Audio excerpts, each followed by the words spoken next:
এই সেই ব্যক্তির ছবি আপনারা দেখতে পাচ্ছেন।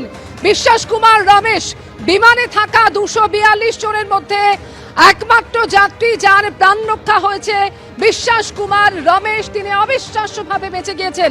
11A সিটের যাত্রী এই সেই বিশ্বাস কুমার রমেশ, যাকে আপনারা এই মুহূর্তে দেখতে পাচ্ছেন।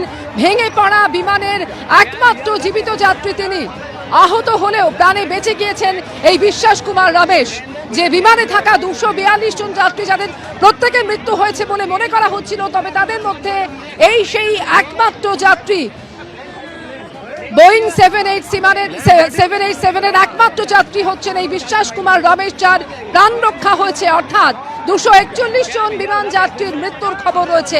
একেবারে অবিশ্বাস্যভাবে রক্ষা পেয়েছেন দুর্ঘটনাগ্রস্ত বিমানের এই যাত্রী বিশ্বাস কুমার রমেশ। দেখতে পাচ্ছেন তার ছবি। আহত অবস্থায় তাকে নিয়ে যাওয়া হচ্ছে এবং এই মুহূর্তেও তিনি স্থানীয় হাসপাতালে চিকিৎসাধীন রয়েছেন।